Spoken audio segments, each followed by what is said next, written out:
जबाबदारीने सांगतो, संगमनेर मार्गे नाशिक पुणे रेल्वे जाण्यासाठी वेळ प्रसंगी माझी आमदारकी पणाला लावायची गरज पडली तरी मी ती पणाला लावी. तर तुमचे जे 5 वर्षाचे जे काही मुद्दे होते ते गेल्या 1 वर्षामध्ये, आता काही दिवसातच तुम्ही 1 वर्ष पूर्ण कराल, तर ह्या 1 वर्षामध्ये तुम्ही असे कोणते काही ठराविक कामं कंप्लीट केले आहेत? अमोल घाताळ कुठं सापडत नाही, भ्रष्टाचारात सापडत नाही, व्यसनात सापडत नाही, याचे 2 नंबर धंदे नाही, 2 नंबर धंद्यावाला पाठबळ देत नाही, हा कुठंच सापडत नाही. मग ज्यावेळेस म्हणतो ना आपण त्यावेळेस योद्धा शरण जात नाही, त्यावेळेस त्याला बदनाम करा. संगमनेरकरांच्या जनतेचा किती वेळेस तुम्ही अपमान करणार?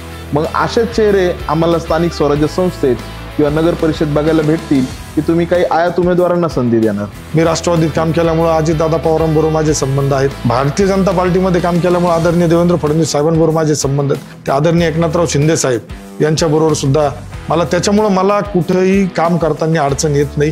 आज 44 कोटी रुपयाचा निधी आम्ही भोजापूर पुरचारीसाठी आणलाय. तो म्हणजे आपल्या संगमनेरमधील रोजगाराचा एक प्रश्न, आणि दुसरा म्हणजे आपली औद्योगिक वसाहत, म्हणजे आपण त्याला MIDC म्हणतो, तो एक प्रश्न.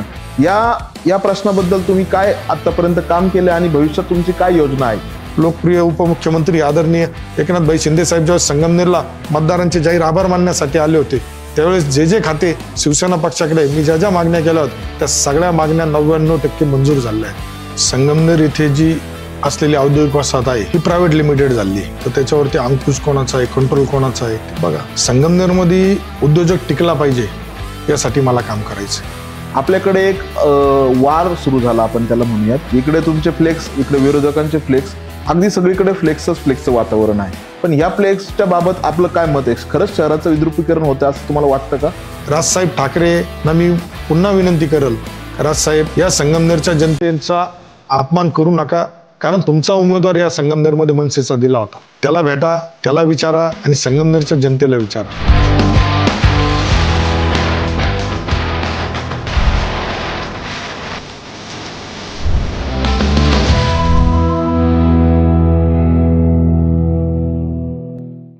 नमस्कार संगमनेरकर, आपले सर्वांचे स्वागत आहे आपल्या आवडता YouTube चॅनल तो म्हणजे संगमनेर स्पेशल वरती. मित्रांनो, आजचा दिवस खूप काही खास आहे, कारण या दिवसामागे एक स्टोरी आहे, ती म्हणजे मागच्या वर्षी 23 नोव्हेंबरची. हा दिवस हा संगमनेरकरांसाठी खूप काही खास होता, कारण एकीकडे वातावरण सुन्न पडलेलं व त्याच निमित्ताने दुसरीकडे एक जल्लोषाचं वातावरण तयार झालेलं. यामागे एक कारण होतं, ते म्हणजे आपल्या संगमनेरचे नवनिर्वाचित आमदार अमोलभाऊ खताळ यांचं. त्यावेळीची परिस्थिती अशी होती की संगमनेरमध्ये जे वातावरण तयार झालं ते भूतो न भविष्यती असं होतं. त्यांच्या घराकडचे जे रोड आहे ते रांगोळींनी सजलेले, त्यांच्या आजूबाजूचे जे कार्यकर्ते, कोणी रडतंय तर कोणी हसतंय, त्यांच्या घरातली अशी परिस्थिती होती का कोणाला काहीच कळत नव्हतं हे घरातले आहेत की बाहेरचे आहेत. स्वतः अमोलभाऊंचा विचार केला तर त्यांच्या डोळ्यामध्ये असं दिसत होतं की पाणी सोडून काहीच नव्हतं. असा तो सीन त्या दिवशी क्रिएट झालेला होता. त्यांचे घरचे मेंबर म्हणजेच भाऊ, आई, वडील, त्यांची बायको, त्यांचे मुलं, हे बघण्यासारखा सीन होता, कारण हे भूतो न भविष्यती असं तो प्रसंग होता. आणि त्या यशाचे साक्षीदार होते सर्व संगमनेरकर. आपण त्याच यशाचे साक्षीदार असलेले आणि तो यश संपादित केलेले आपले सर्वांचे आवडते आमदार म्हणजे अमोलभाऊ खताळ त्यांना आज आमंत्रित केलं आहे. त्यांच्याकडून आपण जाणून घेऊयात आपल्या त्या यशाबद्दल, त्यांच्या मागच्या रहस्याबद्दल आणि पुढे असलेल्या संगमनेरच्या भविष्याबद्दल. तर आपण स्वागत करूया आपले आमदार अमोलभाऊ खताळ यांचे. नमस्कार. नमस्ते. अमोलभाऊ, सगळ्यात आधी मला एक प्रश्न विचारायचा आहे की तुम्ही एक सामान्य रस्त्यावरचे आंदोलन करताना तयार झालेले एक कार्यकर्ते होतात, एक विद्यार्थी आंदोलनातून आपण सुरू केलेलं आपलं एक नेटवर्क होतं किंवा आपलं एक करिअर होतं. तिथून आज आमदारापर्यंतचा प्रवास आपला झालेला आहे. मग सडनली हा चेंज झाला किंवा आपण ती तयारी केली, कसा चेंज वाटतो की एक सामान्य माणूस की ज्यावेळेस आपण फोन उचलतो किंवा कुठे बैठकीला जातो, आज तुमच्या मागे इतका काही गराडा आहे, तुमच्या काही सामान्य म्हणजे स्वतःच्या जीवनावर काही परिणाम झाला की काही, कसं वाटतं आता तुम्हाला त्याबद्दल? थोडा चेंज कसा झाला याबद्दल काही सांगू शकाल? निश्चितच 2003 पासून विद्यार्थी चळवळीतून पुढे आलेला मी कार्यकर्ता आहे. विद्यार्थ्यांचे प्रश्न समजून घेताना माझं सायबर कॅफेचा व्यवसाय होता आणि त्या माध्यमातून विद्यार्थ्यांच्या अडीअडचणी प्रश्न मी समजून घेताना मला जाणवलं का या विद्यार्थ्यांच्या मागं कुणीतरी उभं राहणं गरजेचं आहे. आणि त्यावेळेस माझी खरी राजकीय सामाजिक जीवनाची वाटचाल सुरू झाली. विद्यार्थी दशेमध्ये मी कुठला तरी एक काम करताना प्लॅटफॉर्म लागतो, पक्ष लागतो, तर मी राष्ट्रवादी विद्यार्थी काँग्रेसच्या माध्यमातून माझ्या राजकीय जीवनाला सुरुवात केली. आणि त्यातून पुढं येत जसे जसे विद्यार्थ्यांचे प्रश्न समजून घेत विद्यार्थ्यांचे समजताना त्यांच्या पालकांच्या अडीअडचणी मला ज्यावेळेस पालक सांगायचे, विश्वासाने सांगायचे, तो एक विश्वास मी निर्माण केला होता. त्यामुळे ज्यावेळेस ते मला या गोष्टी सांगत होते तर मी त्यात सुद्धा यशस्वी होत गेलो. त्यांच्या मनाचे, त्यांच्या प्रश्नाचं समाधान करत पुढे गेलो. त्यामुळे मला ही सुद्धा एक आवड निर्माण झाली. आणि ही आवड निर्माण झाल्यामुळं जो माझा प्रवास सुरू झाला हा सामाजिक जास्त होता, राजकीय कमी होता. 80% समाजकारण, 20% राजकारण, या पद्धतीने मी पुढं घडत गेलो. आणि हे घडताना मला वेळोवेळी वेगवेगळ्या पद्धतीने माझ्या जीवनामध्ये प्रभाव टाकणाऱ्या व्यक्तींचा आदर्श घेऊन मी पुढं चाललो होतो. आणि त्याच्यातून, त्या मार्गातून पुढं आल्यानंतर खूप वेळेस संगमनेरातील रस्ते असेल, संगमनेरातील कचऱ्याचा प्रश्न असेल, विद्यार्थ्यांचे सेतूचे प्रश्न असेल, विद्यार्थ्यांचे फॉर्म भरण्यासाठी येणाऱ्या ऑनलाईन अडचणी असेल, कितीतरी असे विषय सांगता येतील तुम्हाला.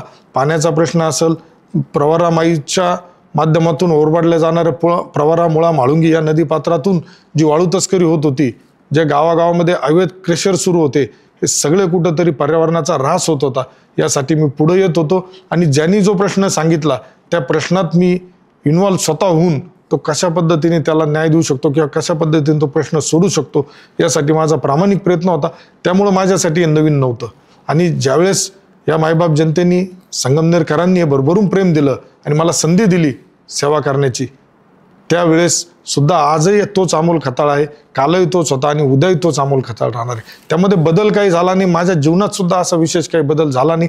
आजही मी त्याच घरात राहतो. आजही माझ्याबरोबर जे लोक काल होते आज आहेत, नवीन जोडण्याचा प्रयत्न करतो. नवीन जोडताना माझा परिवार, माझं कुटुंब म्हणून मी आज काम करतोय. त्यामुळं मला असं विशेष काही जाणवलं नाही. फक्त एवढंच आहे का तुमच्या कार्यक्रमाला किंवा कुठल्याही कार्यक्रमाला जाताना एक फक्त वेळेचं बंधन माझ्यावरती आलंय.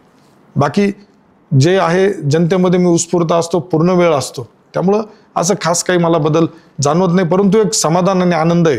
ह्या लोकांचे आशीर्वाद ज्यावेळेस मी घेत चालतोय त्या आशीर्वादामुळे मला हे काम करताना जी ऊर्जा मिळते, ही ऊर्जा माझ्या आयुष्याला खरंच निश्चित एक वेगळी कलाटणी देत आहे.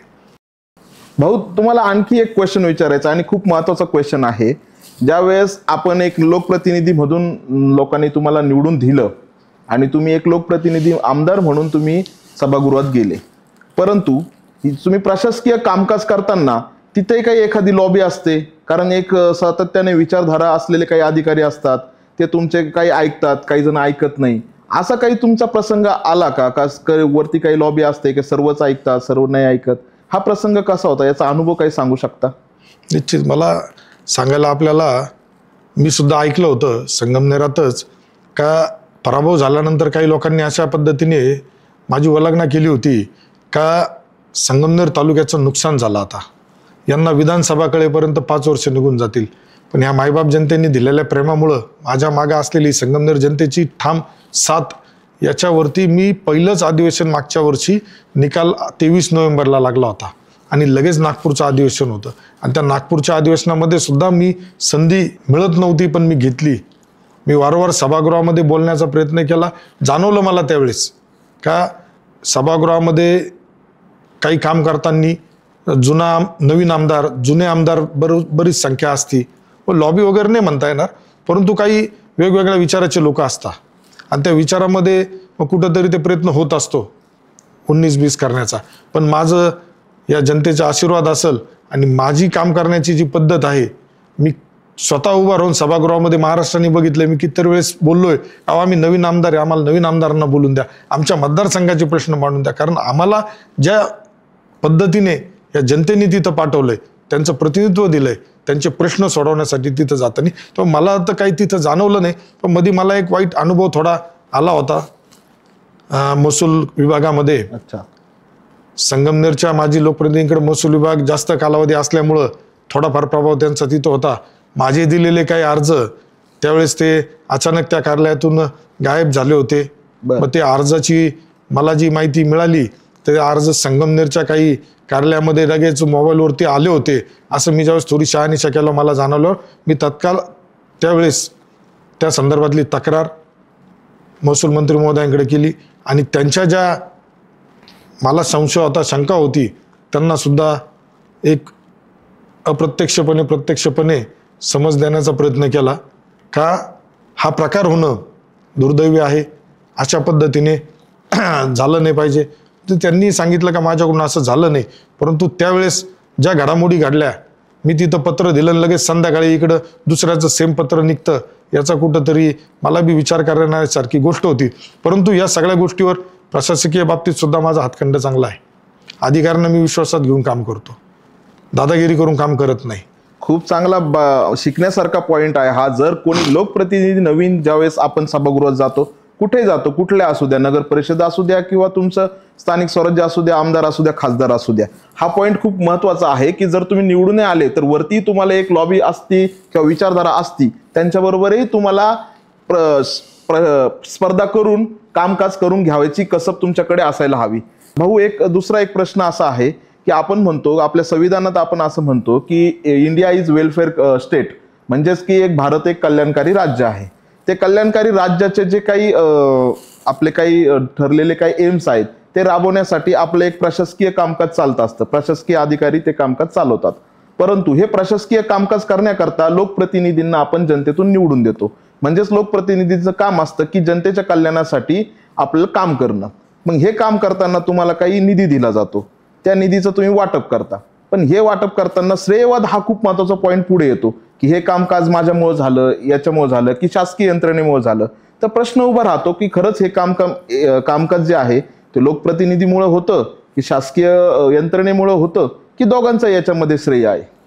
नाही, यामध्ये तर आपल्याला प्रशासनाला डावलून कुठलीच गोष्ट करता येणं शक्य नाही. लोकप्रतिनिधी आणि प्रशासन हे दोन्ही एका नाण्याच्या दोन बाजू आहेत असं मला वाटतं. त्यामुळं आज काम करून घेण्याची पद्धत आपल्याला जमली पाहिजे आणि लोकप्रतिनिधीचंच कर्तव्य काम आहे निधी आणणं, निधी आल्यानंतर तो प्रशासनाचं काम आहे त्याचं इम्प्लिमेंट करणं, त्या कामावरती लक्ष करणं. आणि जे तुम्ही म्हटलात आत्ता का निधीबाबत स्पर्धा, तर ज्यांना 40 वर्ष निधी देता येत होता, निधी देण्याची परिस्थिती होती, हातात होतं, आज त्यांनी न देता जी स्पर्धा संगमनेरकर बघताय, हे संगमनेरकरच याची तुलना करू राहिली. म्हणजे मला तुमचा प्रश्न थोडा हे नाही आला, तुम्ही प्रशासन म्हणताय का राजकीय म्हणताय? प्रशासन आणि राजकीय दोन्हीही म्हणतोय मी.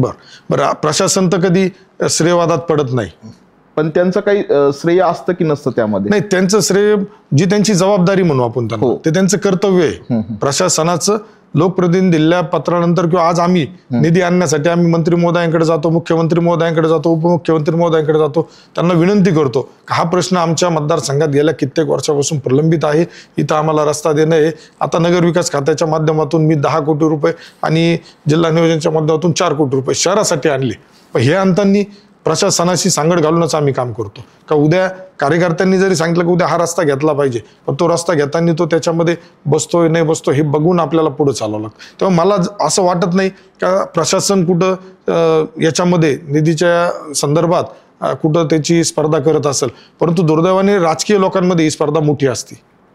म्हणजे निधी आणला दुसऱ्यांनी तरी श्रेयवादासाठी स्वतः केवळ प्रयत्न करतात. कारण आजपर्यंत एक पद्धतीने काम केलं जातं. जसं मध्ये लोकसभेच्या वेळेस संविधानाच्या विषयी आवाज उठून काही प्रयत्न झाला, आत्ताही भरपूर प्रयत्न चाललेत. आता जो निधी कित्येक वर्ष आणण्याचा प्रयत्न त्यांच्याकडून झाला असेल नसेल झाला मला माहीत नाही, पण आमच्या माध्यमातून जर आज भोजापूर पुरचारीचं 44 कोटी रुपयाचा निधी आत्ता आणलाय. मागच्या वर्षी मी आमदार झाल्यानंतर भोजापूर पुरचारीचं पाणी मला देण्याचा मी शब्द दिला होता. यावर्षी पाणी देऊन त्याच्यामधील अडीअडचणी अडथळे कसे आहेत हे बघण्यासाठी माझा प्रयत्न होता. तर त्यावेळेस सुद्धा आपण 10-12 कोटी रुपयाच्या आसपास निधी देऊन ती चारी पूर्ण क्लीन करून घेतली होती, स्वच्छ करून घेतली होती.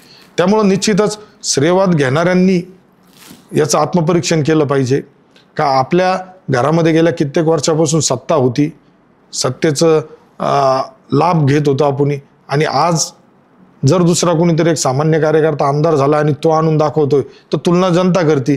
जनतेने तुलना करायला लागल्यामुळं तुम्हाला श्रेयवादासाठी खोटं पण रेटून बोलायची पद्धत तुम्हाला अवलंबावं लागली, असं संगमनेरकरांचं आणि माझं बी मत आहे.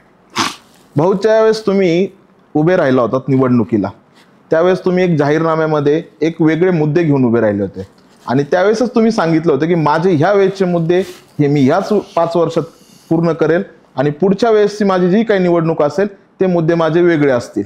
तर तुमचे जे 5 वर्षाचे जे काही मुद्दे होते ते गेल्या 1 वर्षामध्ये, आता काही दिवसातच तुम्ही 1 वर्ष पूर्ण कराल, तर ह्या 1 वर्षामध्ये तुम्ही असे कोणते काही ठराविक कामं कंप्लीट केले आहेत?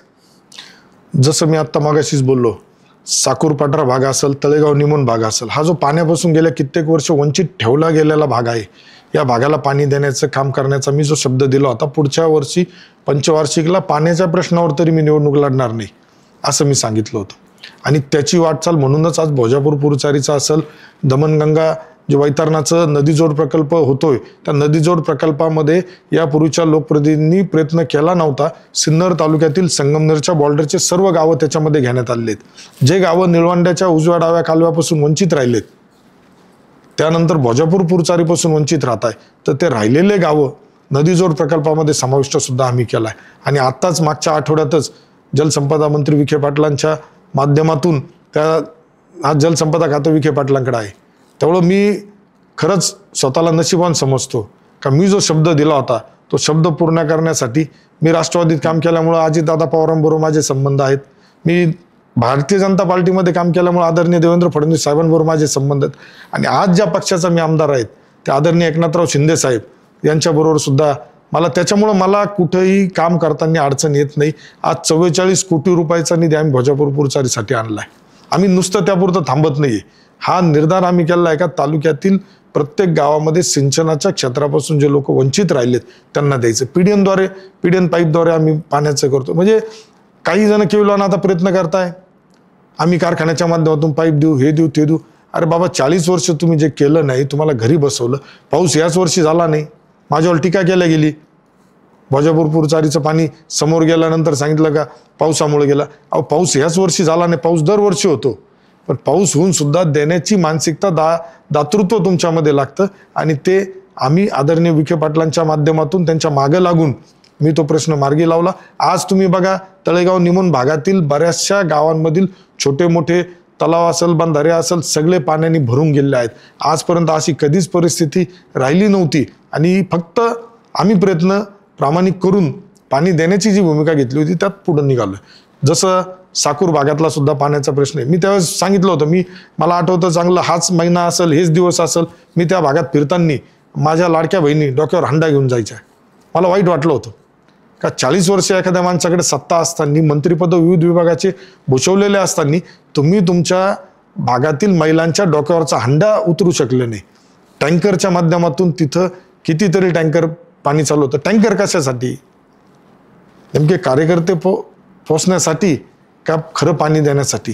तुम्ही टँकरनी पाणी देताय म्हणून तुम्ही जे त्यांचा उद्भव किंवा जे सोर्स उपलब्ध करणं गरजेचं होतं ते दुर्दैवाने मधल्या काळामध्ये झाले नाही. आज सुद्धा आम्ही आदरणीय नामदार राधाकृष्ण विखे पाटील साहेबांच्या माध्यमातून, आदरणीय एकनाथराव शिंदे साहेबांच्या माध्यमातून साकूर भागामध्ये उपसा सिंचन योजनेच्या माध्यमातून पाणी देण्याचा, बॅरेजेस बंधारे करण्याचा प्रयत्न सुरू केला. आणि लवकरच त्याच्यावरती सुद्धा आमची अंमलबजावणी होती. लवकरच त्याला सुद्धा प्रशासकीय मान्यता मिळाल्यानंतर कामकाज सुरू होईल. आणि जो मी शब्द दिला होता पाणी देण्याचा, तो सुद्धा मी पाण्याचा शब्द पूर्ण करतोय.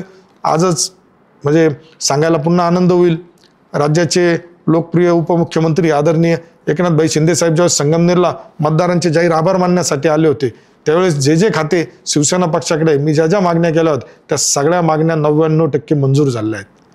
त्यामुळं रोजगाराचा जो प्रश्न होता, रोजगारासाठी MIDCची जी मागणी आम्ही केली होती ती MIDC सुद्धा आम्ही आणतोय.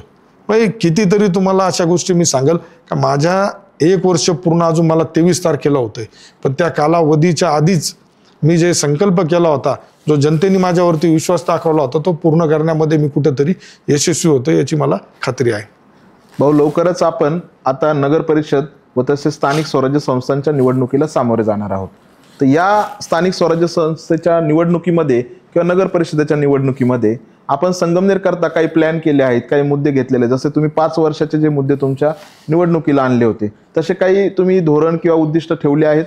नाही, सगळ्यात प्रथम तर संगमनेर नगरपालिका ही सामान्य जनतेच्या, सामान्य कार्यकर्त्यांकडे देण्याचा हा आमचं एक नियोजन आहे. ही जी घराणेशाही म्हणा किंवा 40 वर्षापासून जी ताबेमारी म्हणा संगमनेरवरती केली होती, एक संगमनेर म्हणजे स्वतःची जागीरदारी काही लोक समजत होते, त्याला कुठेतरी छेद आम्हाला देण्याचा, जो विधानसभेमध्ये मोठी निवडणूक झाली, आता छोटी निवडणूक नगरपालिकेची आहे, ह्या नगरपालिकेच्या माध्यमातून आज संगमनेरात येताना धुळीने लोक त्रस्त आहेत. रस्ते नीट नाही, प्रत्येक गोष्टीमध्ये नगरपालिकेच्या कामामध्ये भ्रष्टाचार झालाय, मोठ्या प्रमाणात भ्रष्टाचार झालाय.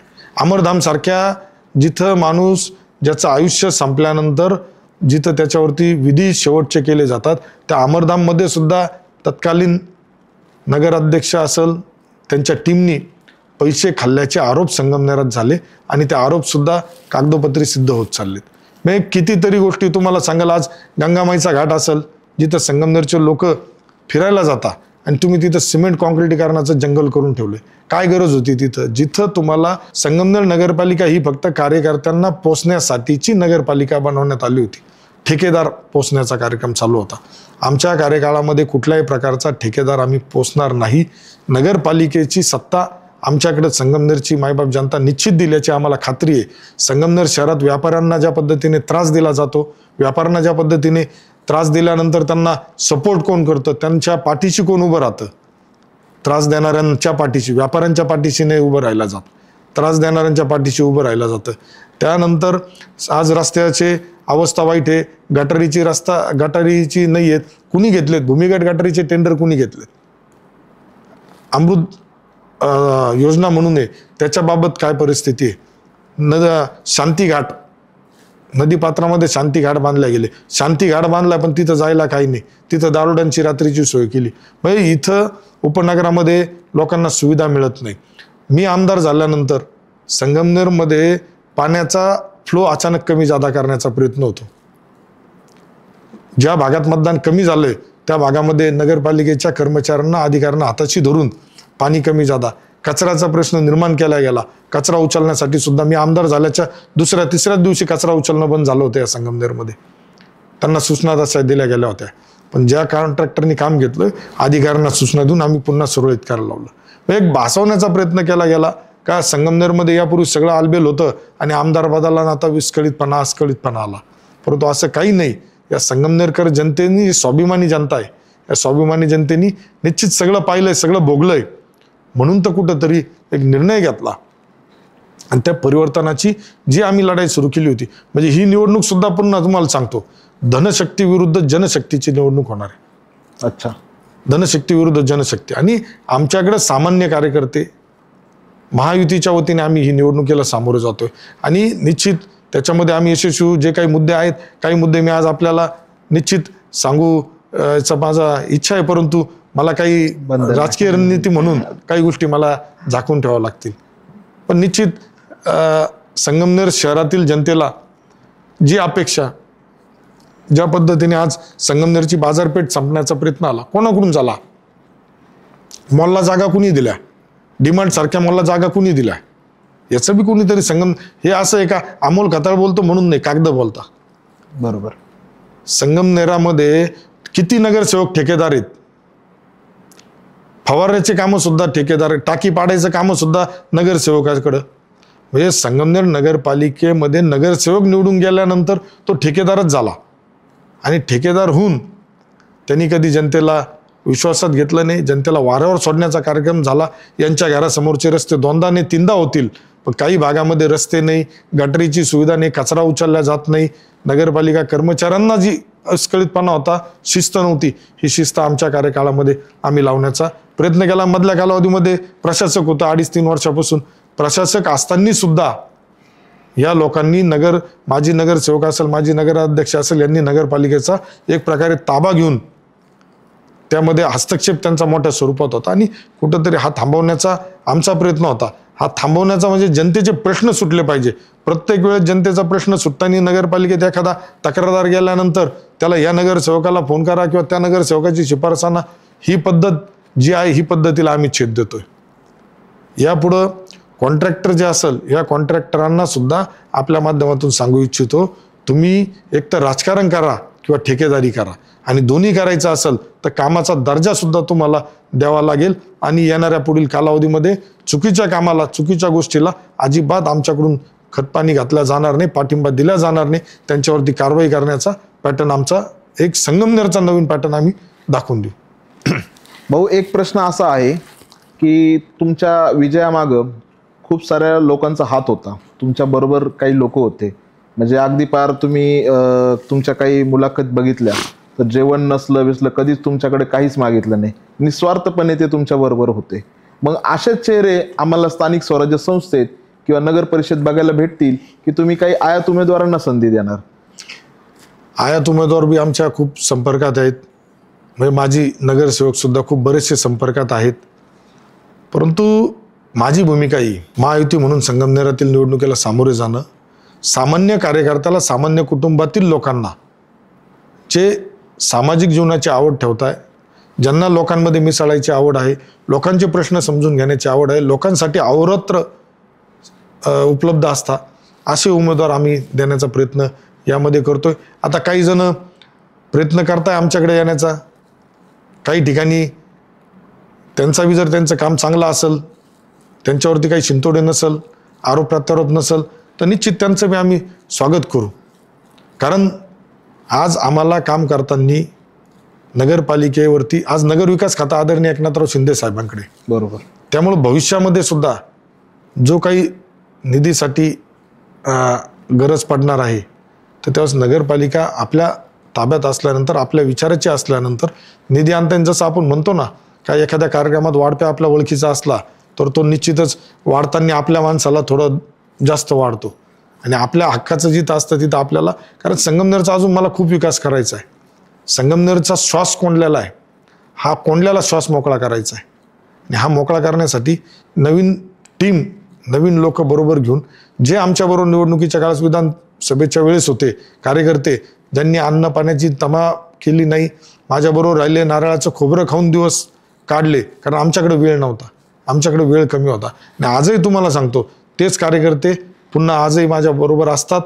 ज्यांना त्यांना जबाबदाऱ्या दिल्यात, त्या जबाबदाऱ्या त्या यशस्वीपणे पुढं पार पाडून पुढे घेऊन चाललेत. त्यामुळं ज्यांनी आमच्या वाईट काळामध्ये आम्हाला साथ दिली, त्यांना निश्चितच आम्ही कुठे अंतर देणार नाही. त्यातीलच काही जण ज्यांच्याकडे मेरिट आहे, जे जिंकण्यासाठी आहेत, जे पूर्ण वेळ उपलब्ध आहेत, सगळेच आहेत. परंतु आता त्यातून बी आपल्याला काही निवडून लोकांना यावर्षी संधी द्यावा लागेल, काहींना दुसऱ्या बाबतीत संधी द्यावा लागेल, काहींना शासकीय कमिट्यांवर द्यावा लागेल, काहींना पक्षात द्यावा लागेल. त्यामुळे हे सगळा एक समतोल करून आम्ही चांगले उमेदवार निश्चित संगमनेरकरांना यावेळेस देऊया. भाऊ, संगमनेरचा ज्यावेळेस प्रश्न येतो त्यावेळेस दोन प्रश्न प्रामुख्याने खूप वेळ चर्चिले जातात. तो म्हणजे आपल्या संगमनेरमधील रोजगाराचा एक प्रश्न, आणि दुसरा म्हणजे आपली औद्योगिक वसाहत, म्हणजे आपण त्याला MIDC म्हणतो, तो एक प्रश्न. या प्रश्नाबद्दल तुम्ही काय आतापर्यंत काम केले आणि भविष्यात तुमची काय योजना आहे? संगमनेर इथे जी असलेली औद्योगिक वसाहत आहे ही प्रायव्हेट लिमिटेड झाली. जर त्याचं तुम्ही बघितलं असेल तर त्याच्यावरती अंकुश कोणाचा आहे, कंट्रोल कोणाचा आहे ते बघा. संगमनेरमध्ये उद्योजक टिकला पाहिजे यासाठी मला काम करायचं आहे. आज तिथं गेल्या कित्येक वर्षापासून असलेल्या औद्योगिक वसाहतीमध्ये साधा लेआउटसुद्धा यांना करता आलेलं नाही. आज उद्योजकांना ह्याच्यामुळं त्रास होतोय. तिथं विजेची समस्या वेळोवेळी भेडसावल्या जाते, त्याच्यावरती सुद्धा मला काम करायचं आहे. तिथं एवढी दादागिरी, दहशत केल्या जाते, त्याचा बिमोड करायचा आहे. आणि उद्योग खातं हे आदरणीय नामदार उदयराव सामंत साहेबांकडे असल्यामुळं मी त्यांच्याकडं एक 2-3 महिन्यापूर्वीच, आता मी बी वाट बघत होतो. औद्योगिक वसाहतीमध्ये बरेचसे उद्योजक आहेत, परंतु त्यांच्यावरती भीती, दहशत असल्यामुळं ते माझ्यापर्यंत यायला घाबरत होते. त्यांची इच्छा होती, परंतु तिथं आत्ताची जी कमी बॉडी आहे, ही बॉडी त्यांना आमदाराकडे जायचं नाही, आमदाराकडे जाऊ नका, आमदारला सांगू नका, अशा पद्धतीने प्रयत्न करत होती. परंतु आज त्या उद्योजकांच्या गाळ्याच्या वरती जायला लागल्यानंतर त्यांना कुठंतरी काही निर्णय घ्यावा लागला. ज्यावेळेस मला याबाबतीत त्यांनी कल्पना दिली काहींनी, तर त्याच्यामध्ये मी पुढाकार घेतला आणि मी तिथल्या औद्योगिक वसाहतीची चौकशीची सुद्धा मागणी केली आणि त्यानुसार तत्काळ अधिकाऱ्यांनी त्याची चौकशी सुरू केली आहे. चौकशी करून कोणाला त्रास देणं हा आमचा उद्देश नाही, पण चौकशी करून नियमितता आणणं हा आमचा उद्देश आहे. आज जे अनियमितता आहे, आज जर एखाद्या उद्योजकाला करोड रुपये व्यवसाय करताना कर्ज लागतं, हे कर्ज भेटण्यासाठी तुमच्याकडे जे शासनाने ठरवून दिलेले नॉर्म्स आहे याचं तर कुठंतरी तुम्हाला पालन करावं लागेल. आणि दुर्दैवाने तिथं ते होत नसल्यामुळं उद्योजकांना त्रास देण्याचा प्रयत्न होत होता. उद्योजकांना काही लोक ब्लॅकमेलिंग करता, त्यांच्या पाठीशी काय राहिले नाही. मी त्या उद्योजकांच्या पाठीशी आज उभा राहिलो. आणि ती माझं तर व्यक्तिगत मत असं आहे, व्यक्तिगतही आणि संगमनेरकरांचंही मत असं आहे का संगमनेरमध्ये उद्योजक जर सदन झाले, उद्योजक जर वाढले, तर रोजगाराच्या संधी उपलब्ध झाल्या, तर उद्या तुमच्या खाजगी तुमच्या सहकारी साखर कारखान्यामध्ये असेल, तुमच्या शिक्षण संस्थांमध्ये असेल, जे तुम्ही 5, 7, 8, 10 हजारावारी कर्मचारी कामाला ठेवलेत, उद्या हे तुमच्याकडे काम करणार नाही.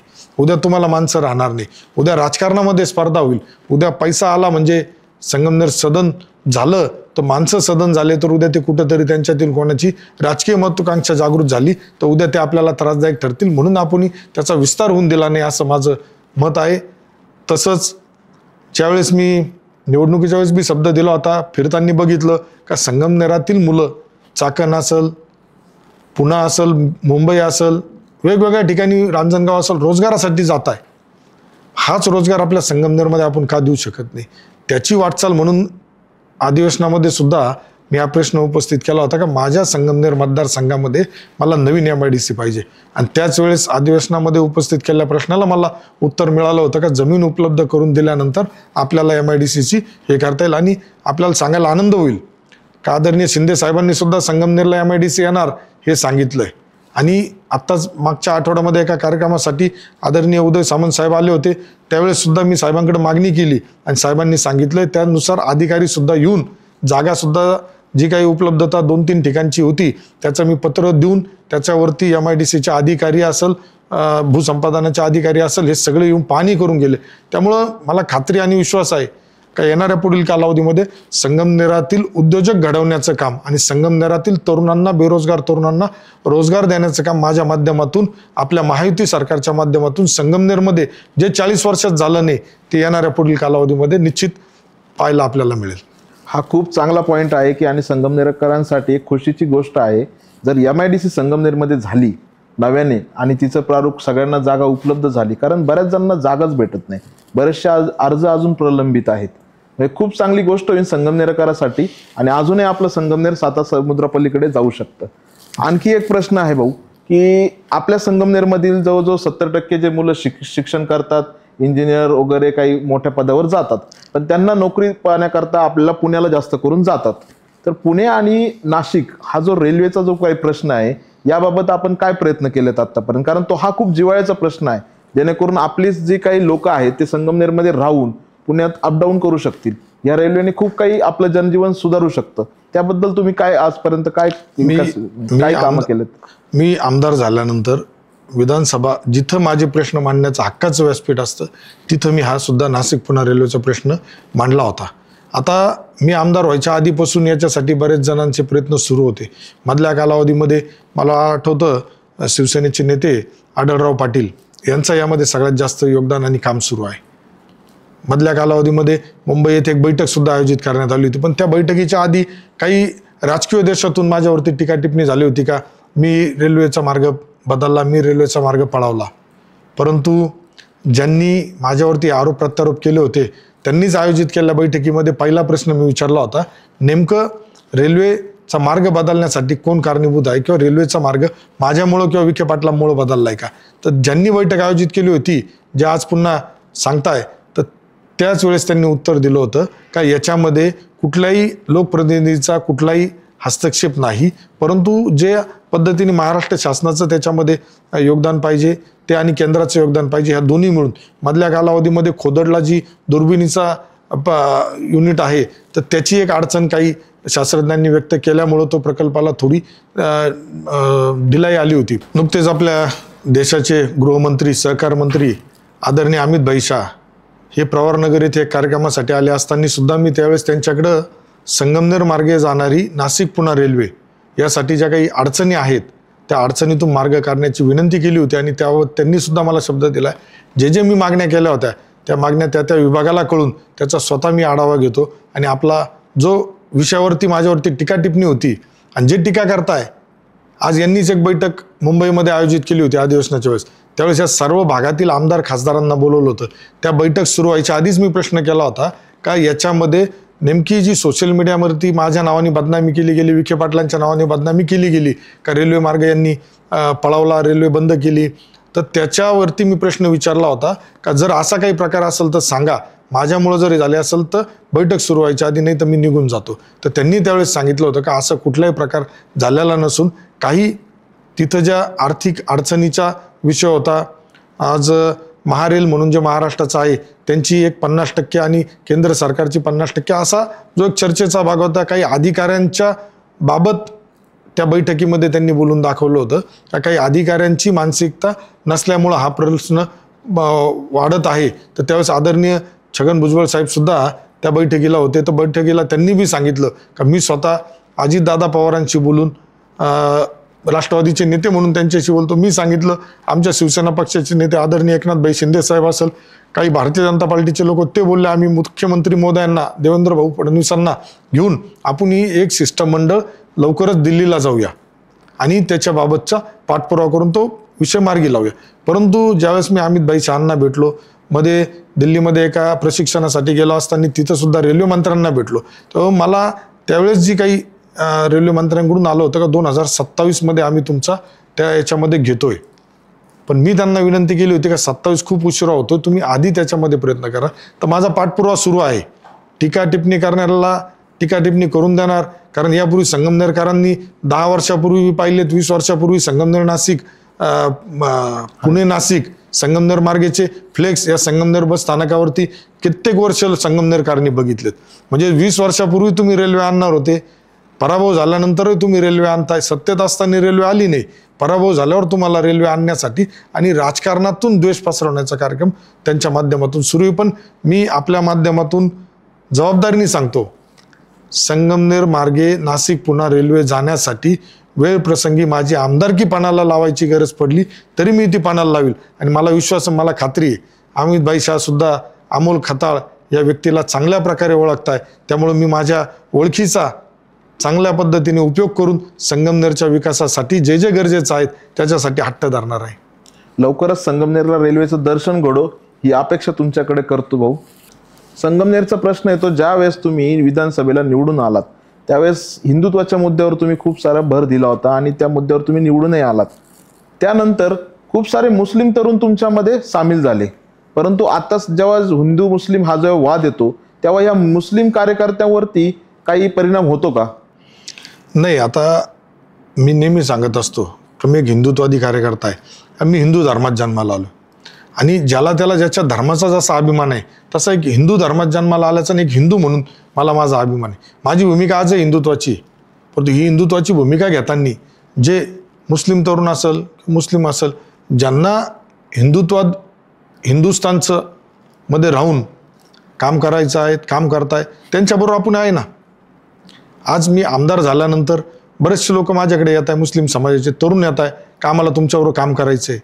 आता काम का करायचं आहे मला माहीत नाही, पण विकासासाठी जर ते आले तर निश्चित मी त्यांना शब्द दिलाय. माझं कर्तव्य आहे ते, संगमनेरचा लोकप्रतिनिधी झाल्यामुळं माझं कर्तव्य आहे का ज्या तुम्हाला मूलभूत गरजा गेल्या 40 वर्षापासून मिळाल्या नाही तर त्या देण्याचा माझा प्रामाणिक प्रयत्न आहे. त्यामुळं मला असं वाटत नाही, आले तर मी स्वागत करतो आणि नाही आले तर मी काय बळच कोणाच्या घरी जाऊन कोणाला खाजवीत नाही का बाबांनो मला या मला बैठक करून द्या किंवा हे करा. माझी भूमिका ठाम आहे, मी हिंदुत्वावर आहे. त्या हिंदुत्वाच्या मुळंच काहींचा पराभव झाला, ते माझ्यावरती टीका टिप्पणी करताय. हिंदुत्व बेगडी, ज्यांचं हिंदुत्व बेगडी, ज्यांना भगव्याची अलर्जी, भगवा कलर म्हटलं तरी यापूर्वी गावामध्ये जर कुठे जत्रेला भगवा झेंडा लागला तर तो सुद्धा उतरवण्याच्या सूचना यांच्याकडून दिल्या जात होत्या. त्यामुळं मला माझं हिंदुत्व मला माहिती आहे. मी वारंवार सांगत असतो, मला माझं हिंदुत्व कोणी शिकवण्याची गरज नाही. तुम्हाला हिंदू मतामध्ये फूट पाडण्याच्या दृष्टीने तुम्ही काही चर्चा करता. आता काल परवाचा एक सोशल मीडियावर ट्रोलिंगला मला आत्ता सकाळी कार्यकर्त्यांनी व्हिडिओ दाखवला, मुस्लिम समाजाचे लोक दिले, आम्ही तिथं निधी दिला. तुम्ही त्यांच्या मतावरती 40 वर्ष राजकारण केलं. तुम्ही हिंदू मुस्लिम असेल, दलित असेल, या लोकांचा राजकीय मतासाठी वापर केला, परंतु त्यांच्या ज्या मूलभूत गरजा आहे, सुविधा पाहिजे, याच्यावरून त्यांना वंचित ठेवलं. तिथं मी निधी दिला, रस्त्याला निधी दिला, गटरीचे प्रश्न सोडवले. हे सोडवताना माझी भूमिका ठाम आहे. ज्यांना आमचं हिंदुत्व मान्य असेल त्यांचं आम्ही स्वागत करू, पण जे आमच्या लोकांना त्रास देतील, आमच्यावर टीका टिप्पणी करत असतील, आपल्या देशाच्या विचाराच्या वितरित त्यांचे विचार असेल तर त्या लोकांना अजिबात स्वीकारला जाणार नाही. त्यांच्या बाबतीत माझी भूमिका कठोर राहील, माझी भूमिका हिंदुत्वाचीच राहील. संगमनेरमध्ये तुम्ही ज्यावेळेस आमदार झालात त्यानंतर आपण संगमनेरचं शहराचं आपण रोड वगैरे सगळं काही बघतो, तर तसं सडनली चेंज होऊन गेला. आपल्याकडे एक वार सुरू झाला, आपण त्याला म्हणूयात की स्पर्धा अशी आहे, वार असा आहे की फ्लेक्सचा. इकडे तुमचे फ्लेक्स, इकडे विरोधकांचे फ्लेक्स, अगदी सगळीकडे फ्लेक्सचं वातावरण आहे. बऱ्याच टीका-टिप्पणी आपल्याकडे वृत्तमानपत्रात किंवा म्हणा किंवा सोशल मीडियाच्या माध्यमातून म्हणा की शहराचं विद्रुपीकरण होतंय, पण या फ्लेक्सच्या बाबत आपलं काय मत आहे? खरंच शहराचं विद्रुपीकरण होतं असं तुम्हाला वाटतं का? मला वाटत नाही, संगमनेरकरांना वाटत नाही. हे वाटतं 2 जणांना वाटतं. कारण 40 वर्ष यांनी फ्लेक्सच लावले. एक गल्ली कोपरा सोडला नव्हता फ्लेक्स लावायला. पण पराभव झाल्यानंतर संगमनेरात फिरताना कुठे त्यांनी मान काढली तर आमचे सामान्य कार्यकर्ते माझ्याकडे ना कुणी ठेकेदार आहे, ना कुणी नगरसेवक आहे, ना कुणी हे. पण कार्यकर्ते ज्यावेळेस माझ्या वाढदिवसाचे असेल, पक्षाच्या इतर कार्यक्रमाचे असेल, हे फ्लेक्स लावता, परवानग्या घेऊन लावता.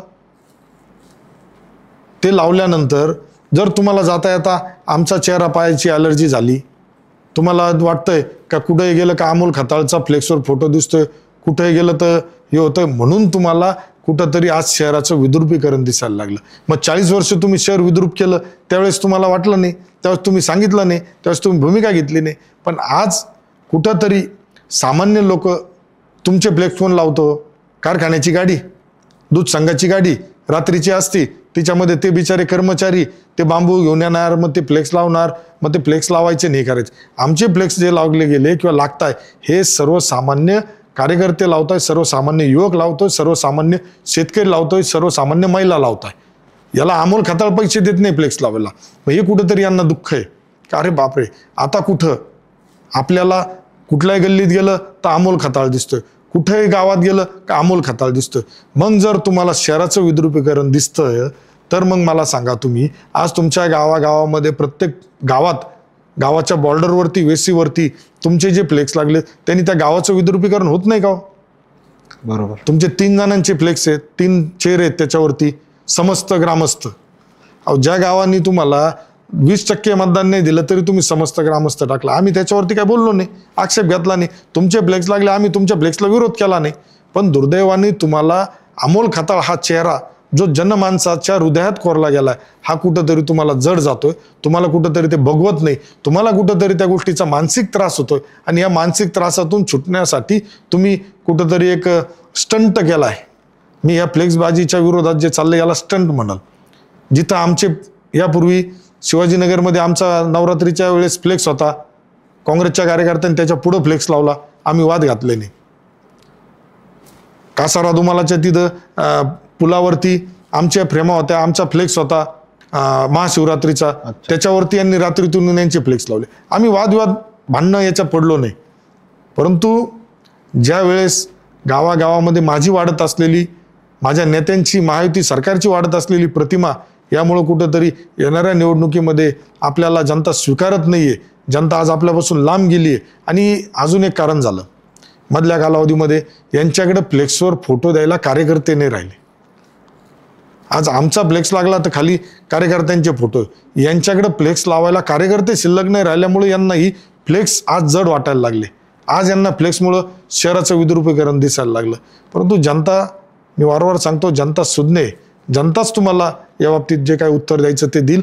आणि माझाही प्रयत्न आहे का कुठल्याही वाहतुकीला अडथळा होईल किंवा कोणाला त्रास होईल अशा पद्धतीने आमच्याकडून कुठली कार्यकर्त्यांनाही मी सूचना दिल्या आहेत का जनतेला त्रास होईल अशा पद्धतीने आपले फ्लेक्स लावत नका जाऊ. लोकांना उलटा आनंद आहे. लोक सांगता का जी 40 वर्षापासून महापुरुषांच्या जयंती उत्सव कुणी साजरा करत नव्हते, तर आज अमोल भाऊमुळं त्याचा फ्लेक्स संगमनेरात लागायला लागला, अमोल भाऊमुळं त्याची कमान लागायला लागली. तर हा आनंद ज्यावेळेस लोक व्यक्त करतात त्यावेळेस डोळ्यातून पाणी येतं. माझ्याकडे 4 दिवसापूर्वी रामोशी समाजाचे काही तरुण आले होते. त्या तरुणांच्या डोळ्यातून पाणी आलं. जन्मल्यापासून आम्ही आत्तापर्यंत कधी बहरजी उमाजीराव नाईक यांची जयंती या संगमनेरमध्ये साजरी होताना पाहिली नाही म्हणे. अमोल भाऊने आज न्याय दिला. मग हे सांगताना त्या मुलांच्या डोळ्यातून पाणी आलं होतं. मग हे कशाचं समजायचं? पण तुमच्याकडं तुम्ही लोकांना सांगताय कारण आता त्यांनी केली आपल्याला बी करायची. तुम्ही कुठून तरी ते रील स्टार आणताय, त्यांना नाचवताय, त्यांच्या माध्यमातून प्रयत्न करताय, तरी सुद्धा लोक तुम्हाला स्वीकारत नाही. म्हणून या दुःखातून कुठंतरी तुम्ही टीका टिप्पणी करता. मी सध्या ठरवलंय, माझा आमदार झाल्यापासूनचा प्रवास फक्त विकासाकडे चाललाय. मला संगमनेरच्या मायबाप जनतेने जो विश्वास दिला, संगमनेर शहर असेल, संगमनेर मतदारसंघ असेल, संगमनेर तालुका असेल, तर याच्यामध्ये लोकांच्या अडी अडचणी प्रश्न सोडून संगमनेरला कसं विकासाच्या प्रवाहात आणण्याचा प्रयत्न माझ्याकडून करता येईल, त्यासाठी माझा प्रयत्न. मी फक्त विकासाच्या माध्यमातून पुढे जाण्याचं ठरलंय आणि माझ्या कामाची बरोबरी 40 वर्षाबरोबर जनतेने केली पाहिजे, हा सुद्धा माझा प्रयत्न या पुढील कालावधीमध्ये राहणार आहे. सगळ्यात महत्त्वाचा प्रश्न आहे तो आपल्या संगमनेरकरांनाच नव्हे तर राज्याला किंबहुना देशाला पडलेला आहे की मतदान चोरी. मतदान चोरी करून खूप साऱ्या निवडणुकीमध्ये मतदान चोरी करून उमेदवार निवडून आले असं विरोधकांचं म्हणणं आहे. त्यात संगमनेरच्या बाबतीत खूप मोठा हायलाईट प्रश्न झाला. माननीय राजसाहेब ठाकरे किंवा आपण रोहितदादा पवार यांनी जे वक्तव्य केलं की संगमनेरमध्ये मतदान चोरी झाली किंबहुना फेक वोटिंग झाली, याबद्दल आपलं काय मत आहे? संगमनेरकरांच्या जनतेचा किती वेळेस तुम्ही अपमान करणार? लोकशाहीला मान्य करणाऱ्या व्यक्तींनी लोकशाहीमध्ये झालेला पराभव हा मान्य करायचा असतो, मोठ्या मानाने स्वीकारायचा असतो. तो स्वीकारून त्यात सुधारणा करून पुढे जायचं असतं.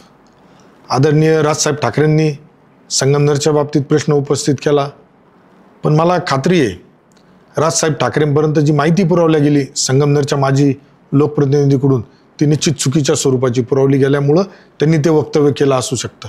मी त्यांना सांगितलं होतं, त्यावेळेस आव्हान केलं होतं का राजसाहेब एकदा संगमनेरात या आणि संगमनेरच्या जनतेला भेटा. मुंबईतून आपल्याला कळणार नाही संगमनेरच्या जनतेने का परिवर्तन केलं. संगमनेरच्या जनतेच्यावरती असलेली दहशत, संगमनेरमध्ये पाण्याचा प्रश्न, संगमनेरमध्ये बेरोजगारीचा प्रश्न, संगमनेरमध्ये आरोग्याचा प्रश्न, संगमनेरमधली दहशत, दादागिरी, हे तुम्हाला संगमनेरला आल्याशिवाय कसं कळणार? त्यामुळं राजसाहेब ठाकरेंना मी पुन्हा विनंती करेल का राजसाहेब, या संगमनेरच्या जनतेचा अपमान करू नका, कारण तुम्ही सुद्धा तुमचा उमेदवार या संगमनेरमध्ये मनसेचा दिला होता. त्याला भेटा, त्याला विचारा आणि संगमनेरच्या जनतेला विचारा. पण वेळोवेळी यांच्या पराभवाचं पांघरून घालण्यासाठी किंवा त्यांच्या पराभवाचं सांत्वन करण्यासाठी या माझ्या संगमनेरच्या जनतेचा सारखा अपमान करू नका. आदरणीय रोहित पवार साहेब माझे विधानसभेतील सहकारी आहेत. आज त्यांच्याकडे जी यंत्रणा आहे, मला तर माहिती अशी आहे का कर्जत जामखेडमध्ये प्रत्येक गावामध्ये रोहित पवारांनी PA नेमला आहे. आणि जे त्यांनी दाखवलं होतं डिलीट, तर आदरणीय पवार साहेब एकदा त्याचं थोडं चांगले लोकांना, रिटायर अधिकारी कर्मचारी असतील तर त्यांच्याकडे ती यादी द्या आणि यादी वाचन करून घ्या. ते जे तुम्ही डिलीट दाखवलेत ना, ते अमृतवाहिनी कॉलेजचे विद्यार्थी दिसत आहे. त्यांचा जो ड्रेस आहे ना, तो ड्रेस बघा आणि ते नाव नोंदणी कुठं झाली ती बघा. म्हणजे आदरणीय राजसाहेब असेल, आदरणीय रोहित पवार साहेब असेल, यांना मी विनंती करेल का तुम्ही रोहित पवार साहेब तुम्ही निवडून आले, मग तुमच्याकडे काय झालं? काँग्रेसच्या नेतृत्वाला वाटतं का संगमनेरमध्ये पराभव होऊ शकत नव्हता. अहो, मोठमोठे संस्थान खालसा झाले. इंदिरा गांधींना सुद्धा पराभवाला सामोरं जावं लागलं. त्यानंतर अटलजी वाजपेयी साहेब यांना सुद्धा पराभवाला सामोरं जावं लागलं. यांना पराभवाला सामोरं जावं लागलं तर त्यातून त्यांनी सुधारणा केली. पण आज आपण टीका टिप्पणी करून हा जो अपमान चालवला आहे, हा अपमान थांबवा. मला माहिती आहे संगमनेर मतदारसंघामध्ये मी 10,507 मतांनी निवडून आलोय. तर हे निवडून येताना ज्यावेळेस आता यांनी टीका टिप्पणी चालू केल्यावर मी बी थोडा अभ्यास केल्यानंतर 17,000 दुबार नावं आदरणीय संगमनेरचे माजी लोकप्रतिनिधी यांनी नोंदवलेले आहेत. यांच्याच कितीतरी नगरसेवकांचे डबल नावं आहेत. यांचेच कितीतरी कारखान्याचे कर्मचारी कारखान्यावर बी मतदान करतात, शहरातही मतदान करतात, गुंजाळवाडीतही मतदान करतात, शहरातही मतदान करतात. घोटी इगतपुरीवरून गाड्या भरू विधानसभेच्या वेळेस लोक आणले होते मतदानासाठी. त्यावेळेस आता आमच्याकडे यंत्रणा नव्हती. मी एक सामान्य शेतकऱ्याच्या कुटुंबातून आलेला मुलगा, माझ्याकडे यंत्रणा नव्हती. माझी काम 20 वर्षापासून करतोय, पण माझी उमेदवारी फॉर्म शेवटच्या दिवशी भरला गेला. यांची उमेदवारी 5 वर्षापूर्वी जाहीर झाली होती. हे भावी मुख्यमंत्री म्हणून संगमनेरात फ्लेक्स लावून मोकळे झाले होते. मंत्रिमंडळाचा विस्तार बी ज्यांचा फायनल झाला होता, पण संगमनेरच्या जनतेकडे यांचं लक्ष राहिलं नव्हतं. माझा विजय हा 50,000 मतांनी व्हायला पाहिजे होता. त्यावेळेस आमच्या कार्यकर्त्यांकडून आम्हाला निवडणूक नवीन होती, निवडणुकीची यंत्रणा नव्हती, अनुभव नव्हता. त्यामुळे कुठंतरी आम्ही पण कमी पडलो. कारण यांच्या संस्थेतला आजही बघा, सह्याद्री शिक्षण संस्था असेल, अमृतवाहिनी शिक्षण संस्था असेल, याचे कर्मचारी गेल्या 3 महिन्यापासून शाळेत विद्यार्थ्यांना शिकवायचं सोडून प्रत्येक मतदाराकडे जात आहे. मतदाराचा कानोसा घेत आहे. नेमकं काय चुकलं, साहेबांचं का चुकलं, साहेबांना का घरी बसवलं, हे प्रश्न उत्तर कोण घेत आहे?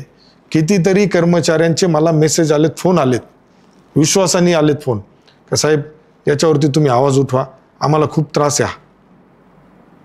शिक्षकांना दरवेळेस निवडणुका आल्या, पदवीधर आली का चालले धुळे, नंदुरबार, जळगाव सगळीकडे पाठवून द्यायचे. प्रत्येक निवडणुकीमध्ये त्रास आहे. दक्षिणेच्या खासदारकीला इथून लोक तिकडं, कर्मचारी तिकडं. अहो तुम्ही तुमचं अपयश मान्य करा, आणि मान्य नसेल करार तर येणाऱ्या कालावधीमध्ये हीच संगमनेरची जनता तुम्हाला उत्तर देईल. ज्या पद्धतीने तुमच्याकडे अफाट धनसंपत्ती असताना सुद्धा संगमनेरच्या जनतेने तुम्हाला नाकारलं, याचं आत्मपरीक्षण करा. उठसूट माझ्यावरती आरोप करून मी कितीतरी मुद्दे असे सांगू शकतो का फक्त स्वतःला समाधान करण्यासाठी किंवा महाराष्ट्राला दाखवण्यासाठी. मग मला एक सांगा, तुम्ही 1 वर्षापासून संगमनेरमध्ये पंजा का नाही हो? सोनिया गांधीचा फोटो का नाही? राहुल गांधीचा फोटो का नाही? तुम्ही स्वतःला राष्ट्रीय नेते समजत्या. महाविकास आघाडीच्या बैठकांना पक्षाचे प्रतिनिधी म्हणून जाता. मग 1 वर्षापासून संगमनेरमध्ये तुमचा पंजा का गायब झालाय? कारण तुमच्या ज्या चुका तुम्ही केल्यात, ह्या चुकांमुळे तुम्हाला जनतेने पराभवाला सामोरे जावं लागले. त्यामुळं मतं चोरी, मग तुम्ही मध्ये निवडणूक झाल्यानंतर व्हीव्हीपॅटचे मशीनची मोजणीला पैसे भरले होते नगर येथे, ते का परत घेतले? तुम्ही एका इंटरव्ह्यूमध्ये सांगितलं मुंबई तकला का माझ्याकडे यंत्रणा मोठी आहे, तर माझ्या मतदारसंघात असं काही बोगस मतदान, डुप्लिकेट मतदान, मतदार नोंदणी विननी याच्यात काही होणार नाही. आणि असा अचानक काय तुम्हाला 2 महिन्यानंतर 4 महिन्यानंतर राजसाहेबांनी विषय लावून धरला किंवा दुसऱ्याने लावून धरल्यानंतर तुम्हाला संगमनेरमध्ये सुद्धा अशी घोटाळा वाटला? अहो तुम्ही इतके वर्ष राजकीय जीवनात काम केलंय, 40 वर्ष आमदार मंत्री होता. ज्यावेळेस तुम्ही पत्र दिलं तहसीलदारांना ग्रामीण भागामध्ये मतदाराच्या संदर्भातलं, तर त्यावेळेस जे उत्तर आले ते वाचलं तुम्ही. त्यामध्ये तहसीलदारांची मी बाजू घेत नाही किंवा मी प्रशासनाची बाजू घेत नाही, पण त्यामध्ये त्यांनी स्पष्ट सांगितलं की हे अधिकार आम्हाला नाही आहेत. आता जर समजा आमदारला जे अधिकार आहेत तेच आमदाराचे आहेत, मंत्र्याचे अधिकार तर आमदारला नाही आहे. त्यांनी निवडणूक आयोग जायला लावलं. तुम्ही फक्त माध्यमांना हाताशी धरून काही वक्तव्य पेरण्याचा कार्यक्रम चालू केलाय.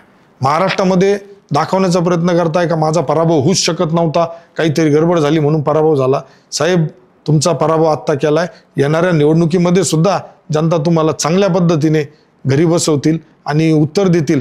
पण पुन्हा या संगमनेरच्या स्वाभिमानी जनतेचा वारंवार अपमान करू नका. आणि मी सुद्धा पूर्ण तयारीनिशी आहे. तुम्ही जे मत निवडणुकीवरती आक्षेप घेताय तर याच्यावरती माझ्याकडे सुद्धा 17,500 दुबार नावं जे तुम्ही नोंदवलेत, बोगस मतदार जे तुम्ही नोंदवलेले आहेत, या निवडणुकीमध्ये मी सुद्धा लक्ष ठेवू नये. मागच्या वेळेस आमच्याकडे यंत्रणा कमी असल्यामुळे तुमचं बोगस मतदानाचा फटका मला बसलाय. तुम्ही जे बोगस मतदान केलं त्यामुळे माझी मताची विजयाची जी आकडेवारी ही कमी झाली. मला खात्री आहे भविष्यामध्ये या संगमनेर तालुक्यामध्ये, शहरामध्ये बोगस मतदान हेच करत होते यांचे आज बी आपल्याला दाखवून देईल. शहरातील असेल, तालुक्यातील असेल, गुंजाळवाडी रस्त्याच्या कडेला गुंजाळवाडी, इकडं शहर, तिथं बी मतदान करायचं, इकडे बी मतदान करायचं. आता यापुढे हा प्रकार होणार नाही. आणि पुन्हा येणाऱ्या निवडणुकीमध्ये संगमनेरकरांनी जो विश्वास माझ्यावर टाकलाय, जो विकासाच्या दृष्टीने विकास टाकलाय, विकास करण्यासाठी जो मला संधी दिली, त्याचा निश्चितच आदरणीय राज्याचे मुख्यमंत्री देवेंद्र फडणवीस साहेब, आदरणीय शिवसेनेचे नेते एकनाथराव शिंदे साहेब, राष्ट्रवादी काँग्रेस पक्षाचे नेते आदरणीय अजितदादा पवार, आणि ज्यांचं पालकत्व घेऊन आम्ही काम करतोय, जे अहिल्यानगर जिल्ह्याचे पालकमंत्री, जलसंपदा मंत्री आदरणीय राधाकृष्ण विखे पाटील साहेब, यांच्या माध्यमातून संगमनेरचा विकास जे शासनाचं धोरण आहे, आता थांबायचं नाही. आणि संगमनेर हा आता थांबणार नाही, विकासापासून थांबणार नाही. याला किती आडवे आले, किती माझ्या बदनामी केल्या, किती ट्रोलिंग केलं, स्वतःच्या ट्रोलिंग स्वतः करून घेतल्या त्यांनी, आणि माझ्यावरती खापर फोडण्याचा प्रयत्न केला, तरी जनता स्वीकार नाही. माझ्या कुटुंबातील, माझ्या पत्नीविषयी, माझ्या कुटुंबातील व्यक्तींविषयी खालच्या पातळीवरती ट्रोलिंग करताय. हे ट्रोलिंग करणारे कोण आहे आम्हाला माहीत नाही. 20 वर्ष मी सुद्धा सायबर कॅफे चालवले, मला सगळं माहिती आहे. कोण तुमचा पगारी नोकर, कुठं बसतोय, काय करतोय. पण आता अति झालंय. आता तुम्ही खालच्या पातळीवर आलात, आम्ही आमची पातळी सोडणार नाही. पण येणाऱ्या कालावधीमध्ये निश्चित तुमचा जो चेहरा आहे, जो बुरखा आहे, मी म्हणणार नाही हिंदुत्वादी बुरखा, मी तुमचा जो बुरखा आहे तो बुरखा फाडल्याशिवाय राहणार नाही. येणाऱ्या कालावधीमध्ये विकास काम करताना जे आडवे येतील, विकासाला जे मला त्रास देतील, आडवे येतील, त्यांना आडवं केल्याशिवाय आम्ही थांबणार नाही आणि संगमनेरचा विकास कुणी थांबू पाहत असेल पराभवामुळं तर तो थांबणार नाही हा विश्वास या निमित्ताने व्यक्त करतो. धन्यवाद भाऊ, तुम्ही खूप अमूल्य वेळ दिला आणि आम्हाला खूप चांगले तुमच्याकडून गुण ऐकायला भेटले आणि अशीच अपेक्षा करतो की संगमनेरची प्रगती अधिक वाढत जाओ. Yes. धन्यवाद. धन्यवाद.